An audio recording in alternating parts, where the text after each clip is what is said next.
നമസ്കാരം കൃഷ്ണേട്ടാ. നമസ്കാരം. ഒറ്റപ്പാലത്ത് കണ്ണിയമ്പുറത്തല്ലേ വീട്? അതെ.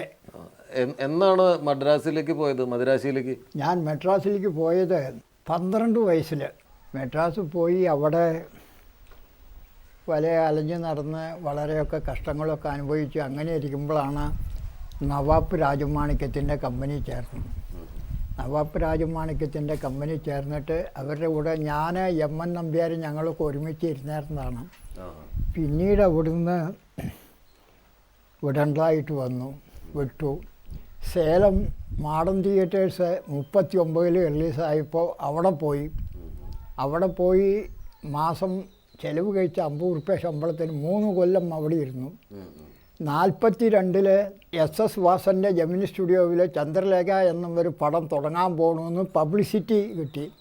ഈ പബ്ലിസിറ്റി കിട്ടിയപ്പോൾ ഞാൻ പുതിയ പടം തുടങ്ങല്ലേ, എനിക്ക് എന്തെങ്കിലും ഒരു നല്ല വേഷം കിട്ടുമെന്ന് വിചാരിച്ചിട്ട് ഞാൻ മെഡ്രാസിൽ പോയി ജമിനി സ്റ്റുഡിയോ പോയി വാസനെ കണ്ടു. അടിക്കടി ഇന്ത്യ വന്ന് പാര് എന്ന് പറഞ്ഞു. അങ്ങനെ അത് കഴിഞ്ഞിട്ട് മൂപ്പരെ കണ്ട് പുറത്ത് വരുമ്പോഴാണ് സ്റ്റണ്ട് സോമുമായിട്ട് പരിചയപ്പെടുന്നത്. പിന്നെ എൻ്റെ സകല കാര്യങ്ങളും സ്റ്റണ്ട് സോമു പറഞ്ഞു, നീ ഭയപ്പെടാതെ ഉനക്ക് വേല ഞാൻ കൊടുക്കറേൻ, എനിക്ക് അസിസ്റ്റൻ്റായിരു ഇത് ചന്ദ്രലേഖ പടത്തേക്ക് ഞാൻ സ്റ്റണ്ട് മാസ്റ്റർ, എനിക്ക് അസിസ്റ്റൻ്റാരെന്ന് പറഞ്ഞു. ശരിയെന്നും പറഞ്ഞു. പിന്നെ കുറച്ച് ദിവസം അയാളുടെ വീട്ടിലാണ് ആഹാരമൊക്കെ കഴിച്ചായിരുന്നത്. അയാൾ എന്നെ ഒരു സ്വന്തം മകൻ്റെ കൂട്ടത്തിലാണ് നോക്കി വന്നിരുന്നത്. തിക്കുറിശ്ശേട്ടൻ ഒരു പടത്തിന് വേണ്ടി വന്നു.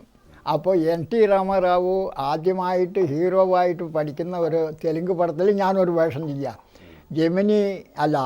വാഹിനി മേക്കപ്പ് റൂമിൽ വെച്ചിട്ട് ഞങ്ങൾ തമ്മിൽ കാണാൻ ഞാൻ കേട്ടിട്ടേ ഉള്ളൂ തിക്കുറിശ്ശേട്ടനെ. അന്ന് മുതൽ കൊണ്ട് തിക്കുറിശ്ശേട്ടനെ ഞാനും പരിചയപ്പെട്ടതിന് ശേഷം പല പടങ്ങളിലേക്ക് മൂപ്പരനെ എനിക്ക്, നീ മലയാളിയല്ലേ, മലയാളം സംസാരിക്കോ? ഉവ്വ് എന്ന് ചില വേഷങ്ങളൊക്കെ ചെറിയ വരും.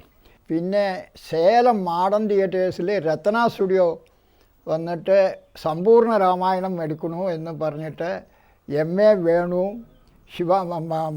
ശിവാനന്ദ് എന്ന് പറഞ്ഞിട്ട് ഒരു രാഷ്ട്രീയ നേതാവ്, ഹനുമാൻ വേഷത്തിന് ആരാണ് നമുക്ക് വേണ്ടതെന്ന് പറഞ്ഞിട്ട് ആലോചിച്ചിരിക്കുന്ന ആളാണ്. അപ്പോൾ ഏഴുമലയൊക്കെ നോക്കി, ഏഴുമലയ്ക്കൊക്കെ ഹനുമാനും വയറുണ്ടോ?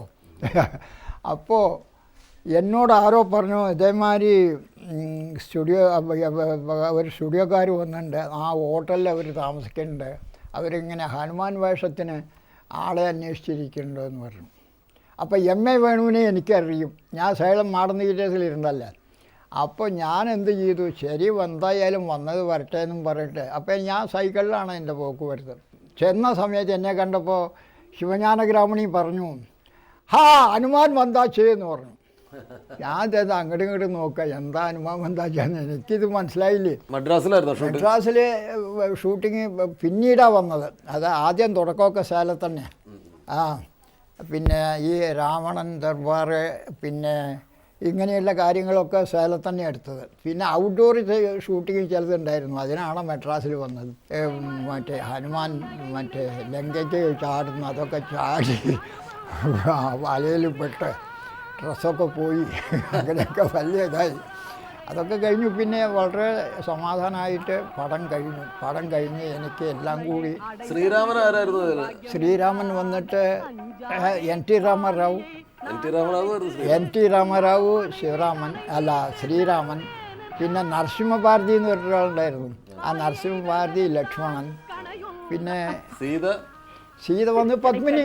എനിക്ക് ഓർമ്മയുണ്ട്, പണ്ട് ഒറ്റപ്പാലത്ത് വലിയ തറവാടുകളിൽ കൃഷ്ണേട്ടനെ കാണാൻ വേണ്ടിയിട്ട്, അമ്മമാർക്ക് കാണാൻ വേണ്ടിയിട്ട് കൃഷ്ണേട്ടനെ വിളിച്ച് നാട്ടിൽ വരുമ്പോൾ കൊണ്ടുവരും. അന്ന് കാലൊക്കെ തൊട്ട ആൾക്കാർ വന്നിക്കുമായിരുന്നു അല്ലേ. പിന്നെ അതുമാത്രമല്ല, പല സ്ഥലങ്ങളിൽ നിന്നും എന്നെ വന്ന് കൂട്ടിക്കൊണ്ടുപോയി. രാമായണം റിലീസായി ഓടിയിട്ടിരിക്കുന്ന സമയത്ത് പല സ്ഥലങ്ങളിൽ നിന്നും ആൾക്കാർ വന്ന് എന്നെ ഞാനിവിടെ നാട്ടിൽ വന്നിട്ടുണ്ടെച്ചാൽ അവർ കേട്ടാൽ ഉടനെ വന്ന് എന്നെ കൊണ്ടുപോയി എനിക്ക് സൽക്കാരോ കാര്യങ്ങളും ആഹാരം ഇതൊക്കെ.